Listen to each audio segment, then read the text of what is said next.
नमस्कार दोस्तों, आप सुन रहे हैं आज की कहानी तिरस्कार की रोटी।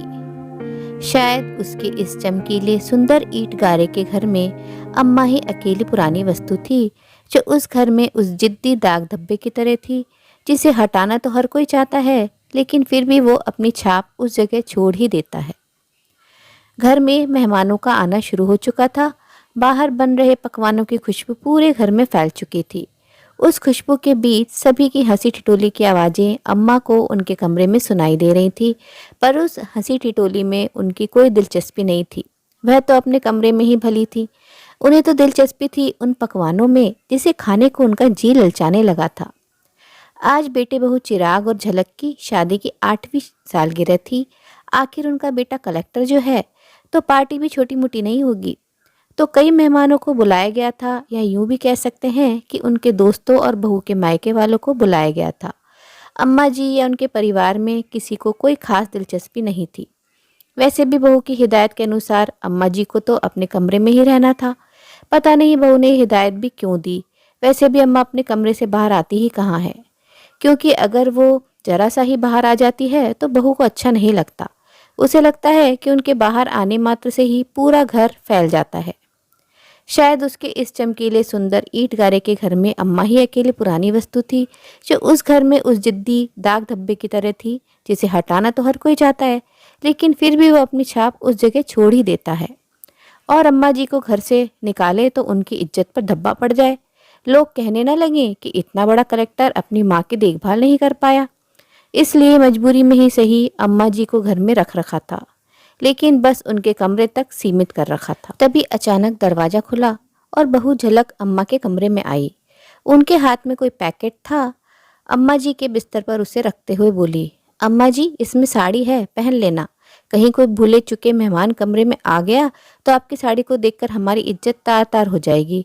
और ढंग से हाथ मुंह धोकर कंघी कर लेना। अगर कोई कमरे में आता है तो नमस्ते, हाँ और हूँ में ही जवाब देना। ज़्यादा बोलने की जरूरत भी नहीं आपको। झलक अपनी धुन में बोले जा रही थी, पर अम्मा उनका ध्यान अभी भी सिर्फ पकवानों की खुशबू पर ही था। तभी झलक उनके कंधों पर हाथ रखकर उन्हें झकझोरते हुए बोली, अरे सुन रही है ना आप, मैं क्या कह रही हूँ? हाँ हाँ बहू, क्या बन रहा है आज? अम्मा ने अपनी जबान को होठों पर घुमाते हुए कहा। झलक ने अपना माथा पीट लिया और फिर से बोलना शुरू किया, हे भगवान, जब देखो बस खाने की लगी रहती है। कुछ कहा मैंने, आपने वो सुना या नहीं? ढंग से तैयार हो जाना, बाहर आने की जरूरत नहीं है। कोई आए तो हाँ और हूँ में ही जवाब देना, इसके अलावा कुछ बोलने की जरूरत नहीं है। झलक एक बार फिर अम्मा को उंगली दिखाकर समझाते हुए बोली। अम्मा ने हाँ में सिर हिला दिया और इतना ही कहा, बहू बहुत भूख लगी है, कुछ खाने को दे दे। सुबह सिर्फ एक कटोरी दलिया खाया था। झलक ने उन्हें घूर कर देखा, जैसे पता नहीं अम्मा ने उससे सारी संपत्ति मांग ली हो, और फिर कमरे के बाहर चली गई। थोड़ी देर बाद घर में काम करने वाली ममता कमरे में आई और अम्मा को एक थाली देते हुए बोली, अम्मा अभी तो ये खा लो। अम्मा जी ने ललचाई नजरों से प्लेट में देखा तो एक रोटी, थोड़ी सी दाल और आलू की सूखी सब्जी रखी हुई थी। अम्मा ने उसकी तरफ आशा भरी नजरों से देखा तो ममता बोली, अम्मा अभी तो पकवान बन रहे हैं ना, पूरी तरह से तैयार नहीं हुए, इसलिए मैं सुबह का ये बचा हुआ खाना ले आई हूँ ताकि कुछ देर तो आपकी भूख शांत हो। अम्मा को भूख तो जोरों से लगी थी, इसलिए थाली लेकर उस थाली पर ही टूट पड़ी। अम्मा को इस तरह खाना खाते देखकर ममता की आंखों में भी आंसू आ गए। मन ही मन सोचने लगी, कोई कह सकता है ये कलेक्टर साहब की माँ है। वो कलेक्टर साहब जिनकी काफ़ी इज्जत है और खूब पैसा कमा रहे हैं।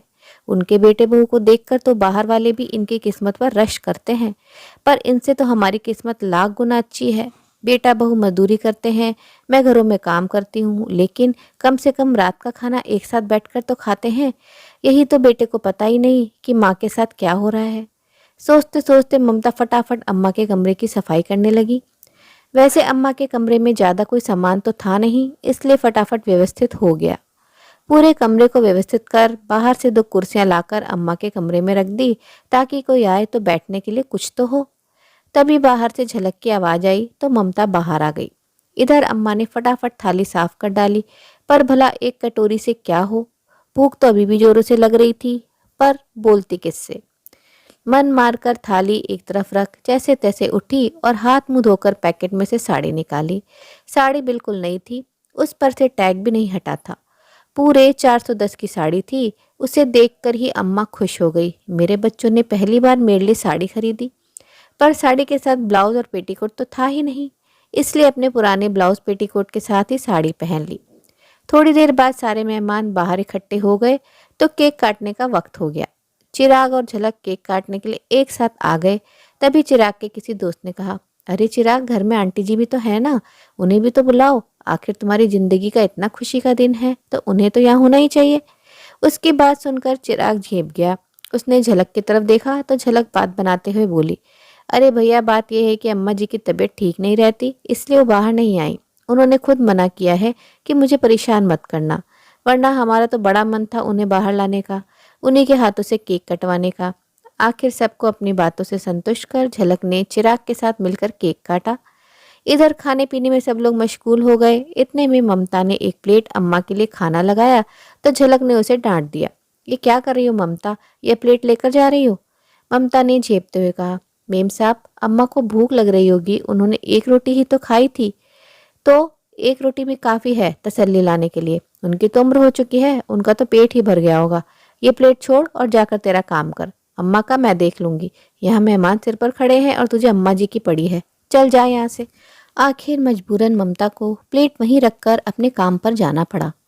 इधर झलक अपने दोस्तों के साथ बिजी हो गई। रात के 11 बज गए, लेकिन अम्मा जी को खाना तक नहीं दिया। अब तो अम्मा की भूख के मारे हालत खराब होने लगी। अब उनसे बिल्कुल बर्दाश्त नहीं हो रहा था, लेकिन पार्टी तो अभी तक चल रही थी। लेकिन जब बिल्कुल बर्दाश्त नहीं हुआ तो आखिर मजबूरी में ही सही वो उठकर अपने कमरे से बाहर आ गई।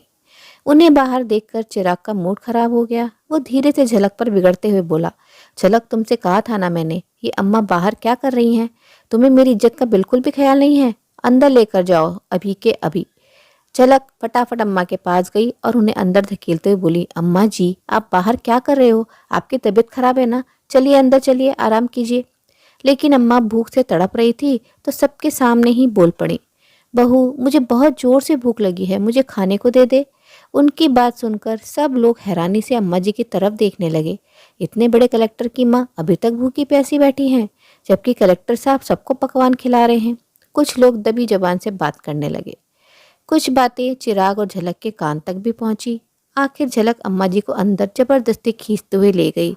जबरदस्ती उन्हें उनके पलंग की तरफ धकेलते हुए बोली, खबरदार, जो आप बाहर आई तो मुझसे बुरा कोई नहीं होगा। शर्म नहीं आती अपने बेटे की इज्जत इस तरह से उछालते हुए? क्या बताना चाहती हैं आप लोगों को कि हम आपको भूखे रखते हैं? आपसे तो मैं बाद में बात करूंगी, पहले जो बाहर आप रायता फैलाकर आई हैं उसे तो समेटूं। कहकर झलक बाहर आ गई और बाहर आकर सबके सामने ही ममता को बोली, ममता, जल्दी से अम्मा को एक प्लेट खाना लगाकर दे दो। अम्मा जी भी न जाने जब से बूढ़ी हुई हैं तब से भूल जाती हैं, अभी शाम को ही उन्होंने खाना खाया था। झलक ने बात को घुमाने की कोशिश की। ममता फटाफट एक प्लेट में खाना लगाकर अम्मा को देने गई तो देखा कि अम्मा रो रही थी। ममता को देखते ही अम्मा बोली, देख ममता, बहू ने कितनी जोर से धक्का मारा है मुझे, मेरे हाथ पर चोट लग गई। रोते रोते अम्मा ने अपनी चोट ममता को दिखाई, जिसमें से खून रिस रहा था। ममता अम्मा के पास बैठते हुए बोली, काहे बर्दाश्त करती हो अम्मा जी? भला आपके पास क्या कमी है? फिर आप बेटे बहू के मोहताज क्यों? जानती हूँ ममता, गांव में मेरे पास जमीन जायदाद सब कुछ है, चाहूँ तो आज अपने लिए नौकर रख सकती हूँ, लेकिन परिवार तो चाहिए ना। मैं अकेली क्या कर लूँगी? वहाँ की खेती बाड़ी से जो भी पैसा आता है वो सब भी तो बेटे बहू रख लेते हैं। ये दोनों अच्छे से जानते हैं कि इनके अलावा मेरा कोई भी नहीं है, तो आखिर मैं कहाँ जाऊँगी? इसलिए लोग मेरे साथ। कहते कहते अम्मा जी की रुलाई छूट गई। अम्मा, पति के बगैर बेटे को पढ़ाकर कलेक्टर बना सकती हो, अपने दमखम पर पूरी जमीन जायदाद तो संभाल सकती हो, और आप कह रही हो कि आप क्या कर सकती हो? आपके इतने बुरे दिन तो नहीं आए हैं कि आप रोटी के लिए मोहताज हो जाओ। अम्मा, भले ही एक रोटी खाओ, लेकिन स्वाभिमान की तो खाओ। इतने में बाहर से झलक ने ममता को आवाज़ लगाई तो ममता फटाफट कमरे के बाहर चली गई। ममता की बात का अम्मा पर बहुत गहरा असर हुआ। काफ़ी देर तक आंखों में आंसू लिए वो बस खाने की प्लेट को देखती रही, लेकिन जोरों की भूख लगी होने के बावजूद भी उन्होंने उस प्लेट को छुआ तक नहीं। थोड़ी देर बाद ममता प्लेट लेने कमरे में आई तो देखा कि खाना ऐसे की ऐसे ही रखा हुआ था।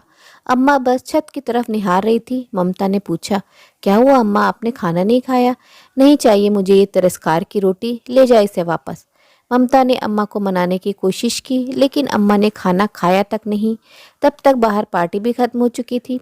झलक और चिराग भी कमरे में आ गए और आते ही अम्मा पर चिल्लाना शुरू कर दिया। क्या जरूरत थी आपको बाहर आने की? थोड़ा सा भी मेरी इज्जत का ख्याल नहीं था आपको? आपको सब कुछ मुफ्त में मिल रहा है तो कद्र नहीं है। एक खाने के पीछे इतना बवाल कर दिया। लोग दबी जुबान में कैसी बातें बना रहे थे। अगर ऐसा ही चला तो आपको वापस गांव भेज देंगे, फिर रहना अकेले। इतने में झलक की नज़र खाने पर पड़ी। लो, जिस खाने के पीछे इतना हंगामा किया वो प्लेट तो ऐसे ही भरी पड़ी है। खाना है तो खाइए, नहीं तो भगवान का नाम जपिए। मुझसे नहीं उठाए जाते आपके नखरे। उसने चिराग की तरफ देखते हुए कहा। बस चिराग, बहुत हो चुका, मैं नहीं उठा सकती इनके नखरे। इनको वापस गांव भेज दो। ठीक है, मैं कल ही इन्हें गांव भेज देता हूँ। वहाँ अकेले रहेंगी तो कल ठिकाने आ जाएगी। चिराग ने उसकी हाँ में हाँ मिलाते हुए कहा और दोनों कमरे के बाहर आ गए। चिराग ने दूसरे दिन ही अम्मा को गांव भेज दिया। गांव आने के बाद अम्मा ने सबसे पहले अपने वकील को बुलाकर अपनी सारी जमीन जायदाद से चिराग को बेदखल किया। वसीयत के अनुसार उनके मरने की बाद सारी प्रॉपर्टी ट्रस्ट को चली जाएगी। वो ट्रस्ट जो बुजुर्गों और अनाथ बच्चों के लिए काम करती थी।